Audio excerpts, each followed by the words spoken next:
테슬라 최대 반대파 목표 주가 올렸는데 현재가보다 95% 났다고요? 여러분 안녕하세요, 태주입니다. 오늘도 재미있는 투자 이야기 들고 왔는데요. 시작하기 전에 구독과 좋아요 한 번씩 눌러주시면 정말 감사하겠습니다. 자, 오늘 다룰 얘기가 뭐냐면요, 테슬라 주식 관련된 건데 진짜 흥미로운 상황이 벌어졌어요. 지금부터 차근차근 풀어드릴게요. 2026년 GLJ 리서치라는 곳의 애널리스트인 고든 존슨이라는 분이 있어요. 이분이 누구냐면 업계에서 테슬라를 가장 부정적으로 보는 사람으로 유명해요. 테슬라의 최대 약세론자라고 불리는 인물이죠. 근데 이분이 테슬라 목표 주가를 올렸다는 소식이 들려온 거예요.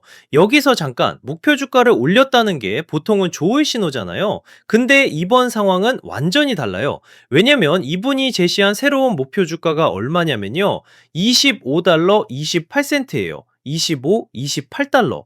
이전에는 19달러 5센트였거든요. 그러니까 약 6달러 정도 올린 거예요. 여기까지 들으면, 오? 그래도 올렸네? 이렇게 생각하실 수 있는데, 문제는 현재 테슬라 주가가 어디서 거래되고 있냐는 거예요. 이날 테슬라 주식은 431달러 40센트에 장을 마감했어요. 431, 40달러요. 계산기 두드려 보면요, 존슨이 제시한 25, 28달러라는 목표 주가는 현재 주가보다 무려 95%나 낮은 수준이에요. 거의 20분의 1 수준인 거죠. 쉽게 말하면 지금 431달러 주고 사는 주식이 25달러까지 떨어질 거라고 보는 거예요. 그리고 존슨은 이번에도 여전히 셀 등급을 유지했어요. 팔라는 거죠. 이 셀 등급은 오래전부터 계속 달려있던 건데 한 번도 바뀐 적이 없어요. GLJ 리서치는 정말 오랫동안 일관되게 테슬라에 대해 회의적인 시각을 유지해왔거든요. 그럼 존슨이 왜 이렇게 부정적으로 보는지 구체적으로 살펴볼까요? 이분은 특히 테슬라의 자동차 사업 부문을 굉장히 비판적으로 봐요. 여러 가지 이유를 들고 있는데요. 첫 번째로 테슬라의 배송 성장률이 마이너스를 기록하고 있다는 점을 계속 지적해왔어요. 그러니까 차량 인도 대수가 늘어나는 게 아니라 오히려 줄어들고 있다는 거죠. 두 번째로 존슨은 테슬라의 수요가 약해지고 있다고 표현해요. weakening demand라는 표현을 쓰는데요. 테슬라 차량에 대한 시장의 수요 자체가 점점 줄어들고 있다고 보는데는 거예요.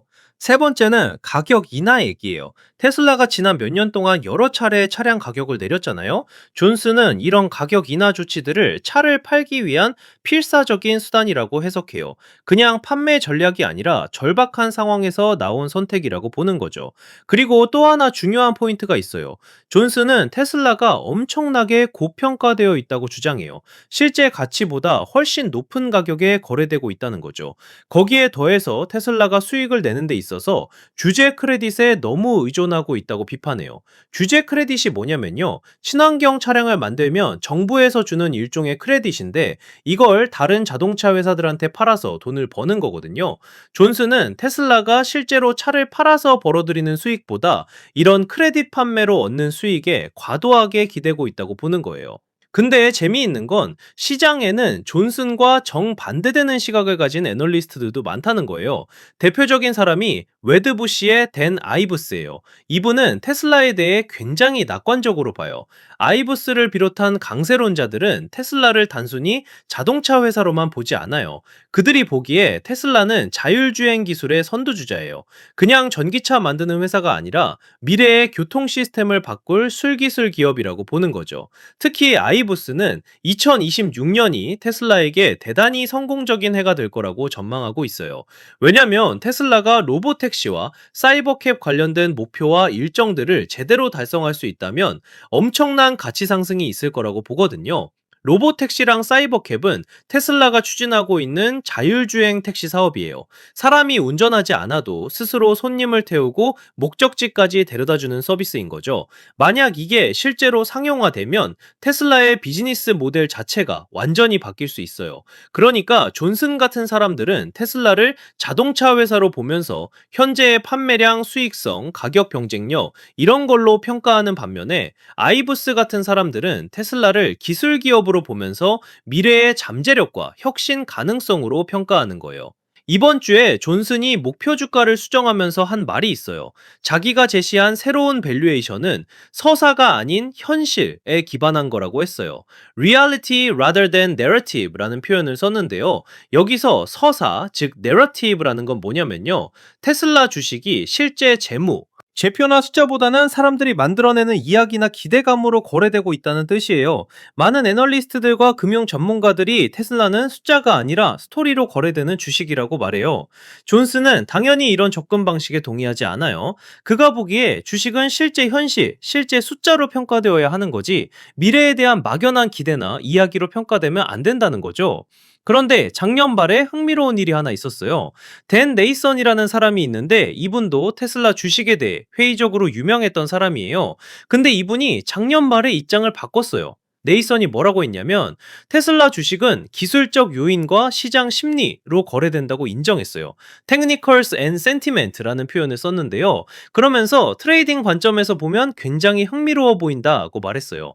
그러니까 회의론자였던 사람이 강세론자로 돌아선 거죠. 근데 존슨은 어때요? 이 사람은 정말 일관성이 있어요. 테슬라에 대한 자기 믿음과 생각을 한 번도 바꾼 적이 없고 항상 자기 생각을 숨김없이 표현해 왔어요. 시장이 어떻게 움직이든 주가가 오르든 떨어지든 자기 의견을 굽히지 않고 계속 밀고 나가는 스타일이에요. 결과적으로 보면요, 이날 테슬라 주식은 431달러 40센트에 마감했어요. 존슨이 제시한 새로운 목표 주가 25, 28달러보다 약 95% 높은 수준이에요. 계산해보면 17배 정도 높은 거예요. 이게 뭘 보여주냐면요. 테슬라라는 주식이 정말 극단적으로 의견이 갈리는 종목이라는 거예요. 같은 회사를 보면서 어떤 사람은 25달러의 가치밖에 없다고 보고 시장은 431달러를 주고 사는 거잖아요. 이 정도로 시각 차이가 큰 주식도 드물어요. 존슨 같은 약세론자들은 지금 테슬라 주가가 거품이고 언젠가는 현실로 돌아올 거라고 믿어요. 반면 시장 참여자들과 강세론자들은 테슬라가 미래에 창출할 가치를 이미 반영하고 있다고 보는 거고요. 누가 맞을지는 시간이 지나봐야 알겠죠. 하지만 확실한 건 존슨은 자기 확신을 가지고 계속 같은 주장을 펼치고 있다는 거예요. 그가 틀릴 수도 있고 맞을 수도 있어요. 다만 투자자 입장에서는 이렇게 극단적으로 다른 의견들을 모두 듣고 자기만의 판단을 내려야겠죠. 테슬라 주식은 정말 특별한 케이스예요. 일반적인 자동차 회사의 기준으로 보면 말도 안 되는 밸류에이션이지만 기술 기업이나 플랫폼 기업의 기준으로 보면 충분히 정당화될 수 있는 가격이거든요. 어떤 렌즈로 보느냐에 따라 완전히 다른 결론이 나오는 거죠.